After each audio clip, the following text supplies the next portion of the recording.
Before NFL free agency even began on Monday, the Denver Broncos took care of two of their in-house players in a move that we believe was a little bit of a shocking start to free agency. We'll tell you why here on today's episode, Locked On Broncos.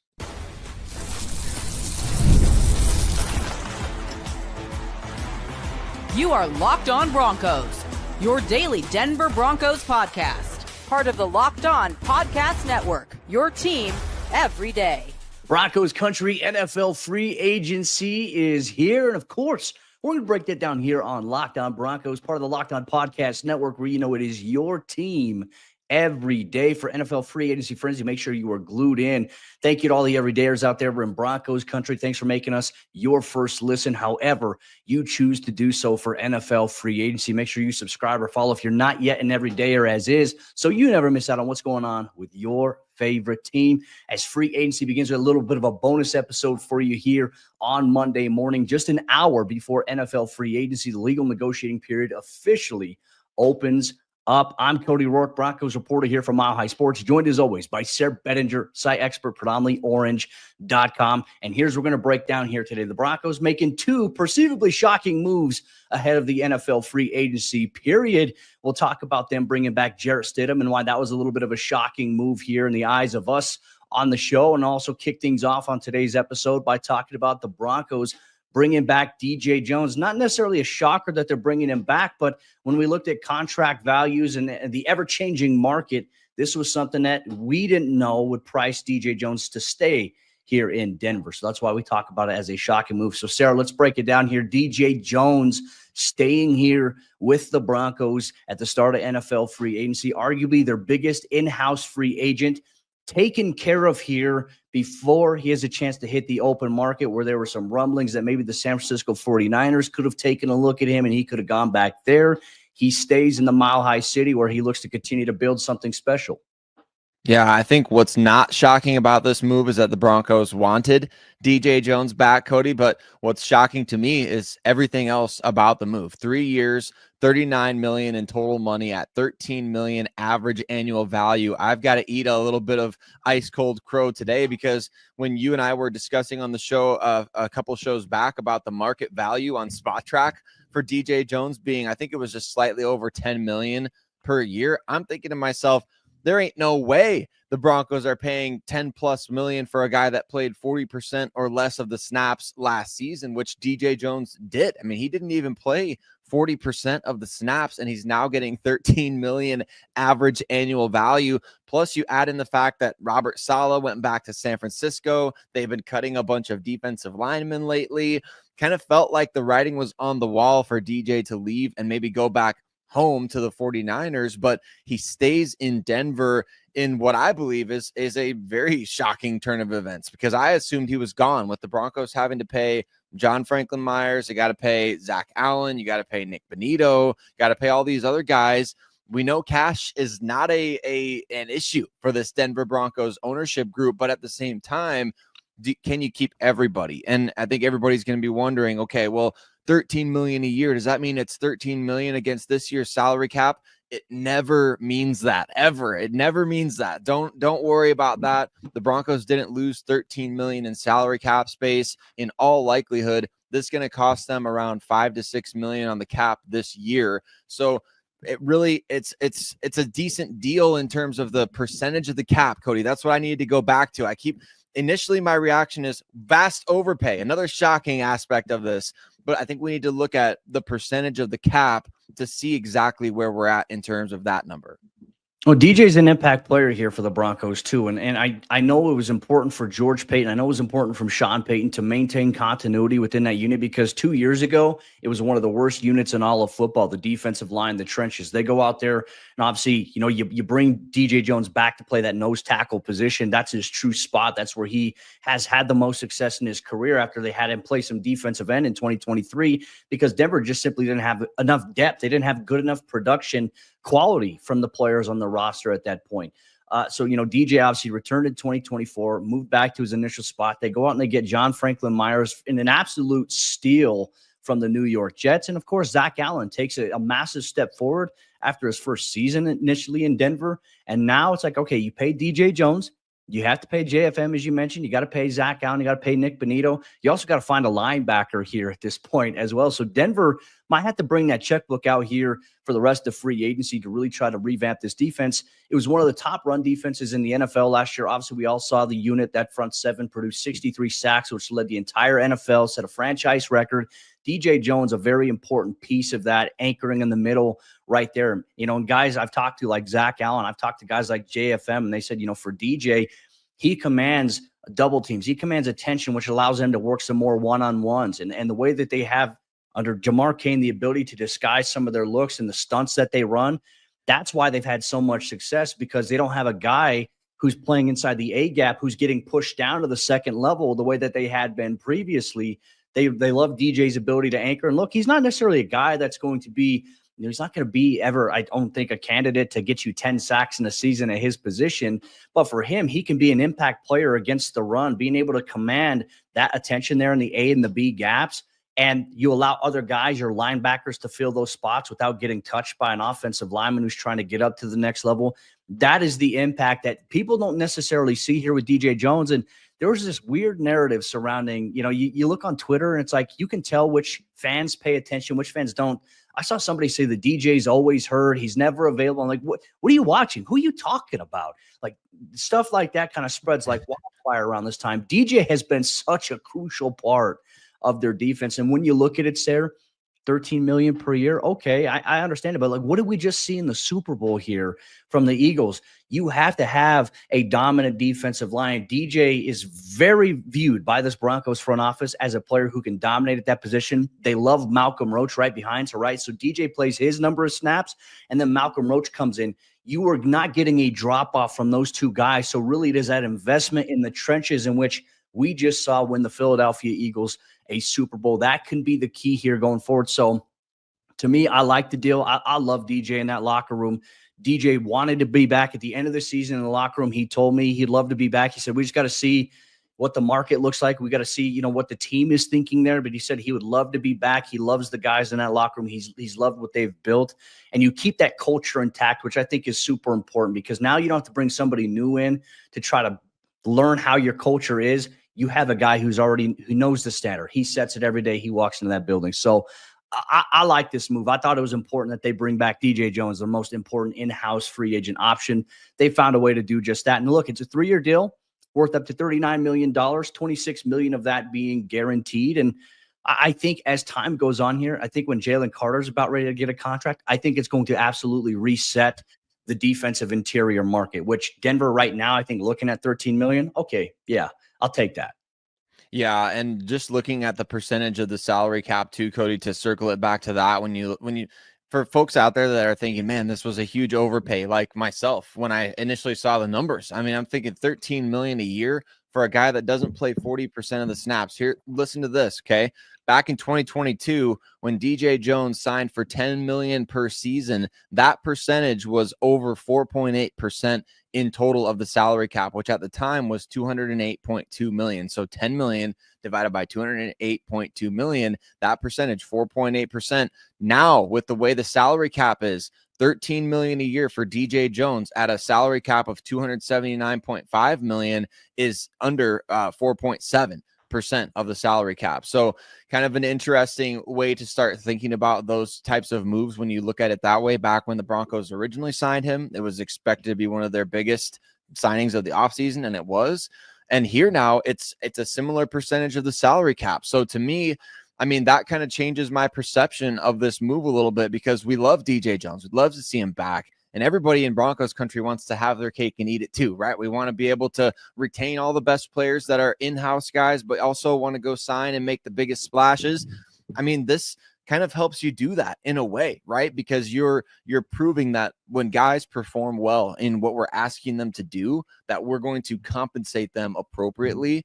And I think that it's a better value now that I look at the percentage of the cap that it's taking up, Cody, than when I initially saw those numbers. Because if you're still thinking in terms of even the 2022 salary cap, that's going to seem like a really rough deal for the Broncos. But look, DJ Jones coming back, continuity on the defensive line, bring the band back together. I like that move from that perspective. Well, you mentioned something about very good like market value. I was going to say like great value deal here for the Broncos, making a little bit of a funny pun here today. But look, obviously free agency is just starting off here for the Broncos. The legal tampering period, 10 o'clock a.m. Mountain Time, is just moments away from us. We're reacting here to the Broncos re-signing DJ Jones here. That wasn't just one move that they made. They made another one. Probably the more shocking move, in our opinion, was bringing back Jarrett Stidham as the team's backup quarterback. Why was this a shocking move here for Denver, and what does it mean about Zach Wilson's future? We'll discuss that and much more here on today's episode, Locked On Broncos. Broncos Country, today's episode show is brought to you by our friends over there at TurboTax, and this is a message from our sponsor, Intuit TurboTax. Taxes was waiting and wondering and worrying if you were going to get any money back, then waiting, wondering, and worrying some more. Now, Taxes is matching with a TurboTax expert who can do your taxes as soon as today, an expert who gives your taxes their undivided attention as they work on your return while you get real-time updates on their progress so you can focus on your day. And on top of that, you'll get an expert who will find you every deduction possible and file every form, every investment, everything with 100% accuracy. Also, you can get the most money back guaranteed. No waiting, no wondering, no worries. Now, this is Taxes. Get an expert now at TurboTax.com. Only available with TurboTax Live, full service, real-time updates, only in iOS mobile app. See guarantee details at TurboTax.com/guarantees. Today's episode show is also brought to you by our friends over there at FanDuel, America's #1 sportsbook, and it is the month of March. So you know exactly what that means. Of course, free agency is here, but it is time for March Madness, and FanDuel is giving you the chance to get in on the action like never before as you get ready to cut the nets down. Right now, new customers can get $200 in bonus bets when your first $5 bet wins. That's 200 extra bucks to use on everything from buzzer beaters to Cinderella stories and even who's cutting down the nets at the end of the tournament. So make sure you get on the action here today. One of the things you can do is you can keep your eyes on some of the underdogs in this year's tournament. And FanDuel, they make it easy to back them with spreads, totals, and also game props. And stay in the action. With tournament games happening almost every single day, there's always something exciting to bet on. So check it out today. Visit FanDuel.com to get in on the college hoops action all tournament long. Once again, that's FanDuel.com. Speaking of keeping the band back together, the Denver Broncos are 2/3 of the way to keeping their quarterback room together, with Jarrett Stidham surprisingly deciding to come back, despite the fact that, remember last year after Bo Nix was named the starter, the guy was We got upset. breaking news. Breaking news. Let's have it. Sorry right. to interrupt you, my friend. As we're recording this here, Ian Rappaport tweets out, free agent tight end Evan Ingram, formerly of the Jaguars, is visiting the Broncos. So as we're sitting here talking about Jarrett Stidham, Evan Ingram's in the mix here. If that deal becomes official, we'll update you here on Locked On Broncos. But sorry, Sarah, I felt like this is going to go out ASAP here to Broncos Country. So that's good news to know. That's exactly why we love NFL free agency, isn't it? I mean, the Broncos bringing in Evan Ingram, Cody, that moves me a lot more than Juwan Johnson would, to be honest with you. They're similar age. Ingram has been way more productive throughout his career. So if the Broncos can get Ingram before the NFL draft and then pair that up with one of the tight ends from this incredible class, I mean, we'll be cooking with gas at that point. So I'm excited about that. I love that idea, and hopefully they don't let him leave the building without a deal. But let's talk about Jarrett Stidham, because there must have been some serious recruiting that went on, Cody, to make this happen. There's starting jobs available around the NFL. There's kind of a lot of question marks with quarterback situations elsewhere in the league, but I do think there's something to be said about being in the right situation, the right fit organizationally, being taken care of financially. The Denver Broncos gave Jarrett Stidham a raise. They gave him a 2-year deal worth $12 million in total money, $7 million guaranteed, to come back and be Bo Nix's backup quarterback. And of course, the possibility always exists that you could trade the guy if a situation arises to where you feel like, hey, he could go start here. We want to do right by the player, obviously. But look, Stidham wasn't willing to give up those Broncos throwback uniforms, Cody. He wasn't willing to throw those away just yet. What are your thoughts on him coming back as the backup to Bo Nix again? Well, I know that the Broncos wanted to bring back Jarrett Stidham, and look, they still want to bring back Zach Wilson. As the time that we're sitting down here, they would love to have that quarterback room remain the same. Davis Webb has done a tremendous job there. He's still obviously the QB coach. but got an upgrade in terms of a promotion, passing game coordinator as well. And Sean Payton has been very impressed with what Webb has been able to do. He's loved what that quarterback room has been able to do. Those guys have grown so close. But when you look at like Denver, whether or not they're going to bring back Jarrett Stidham, Jarrett obviously wants to play. He wants to be able to start. But part of me is also thinking too, I think Jarrett sees the value that, hey, right now, there's all these other teams. Look, there's some vacancies right now. The Seattle Seahawks have an immediate quarterback opening. The Pittsburgh Steelers have an immediate opening as well. And the Tennessee Titans have an opening. But, for a guy like Jarrett Stidham, you got to factor in like, okay, hey, I really want to play, but is that in Tennessee? Like, do I want to go to Tennessee and play there? I mean, it just depends. I know a lot of guys love to play. It's also about money for some guys. But also, I think Sean Payton can sell the vision on the importance of a backup quarterback. You and I have talked about it ad nauseum on this show here.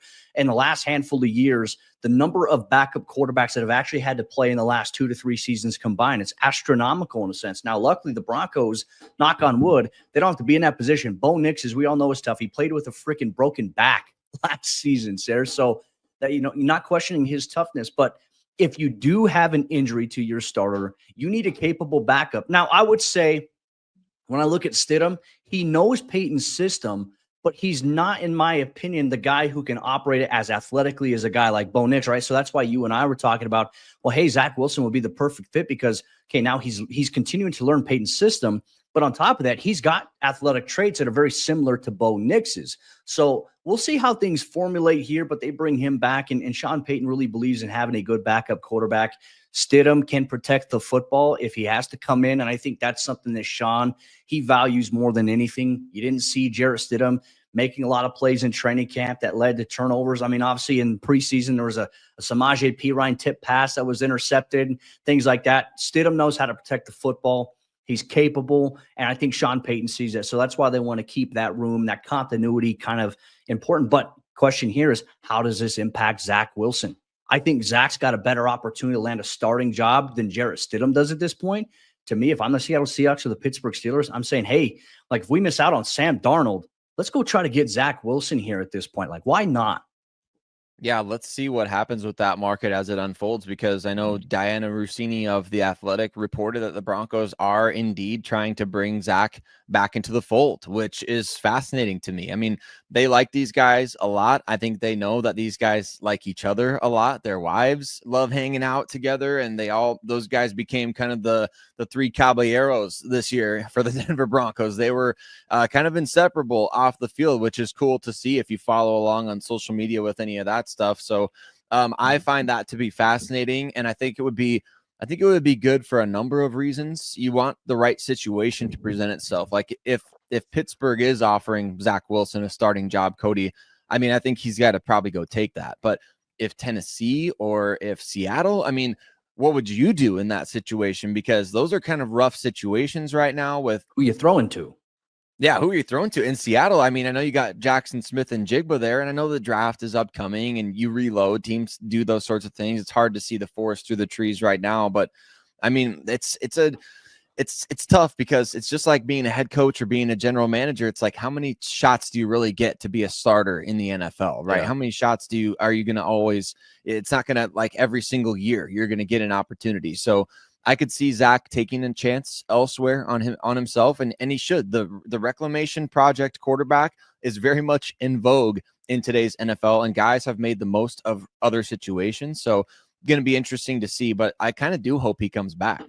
Yeah, we'll see how things kind of play out here. And look, if I'm Zach Wilson's agent, I'm calling Pittsburgh. I think right now it's probably going to be between, like, Sam Darnold is going to be the biggest piece of competition. I know the Seahawks are interested in him, but if you're Sam Darnold, it's like, I want to go throw to George Pickens and DK Metcalf at this point versus going to Seattle. Jackson Smith and Jigba's good. What, you got Jake Bobo, who's another good option for you. You got Noah Fant at tight end, but it's like that team is making moves for a rebuild, and I don't know if you want to stick around for that. So, the market is going to be very interesting. Really, it's all going to be determined as to where Sam Darnold goes. I think that's going to impact and influence maybe what happens here with Zach Wilson. So that's a development we'll continue to monitor here over at Locked On Broncos. With that said, Broncos Country, that'll wrap up our bonus episode here today. Denver taking care of two of their in-house guys, two big moves. DJ Jones Jarrett Stidham locked in for the foreseeable future here. Stidham as the backup to Bo Nix, DJ Jones an anchor there on the defensive line alongside Malcolm Roach.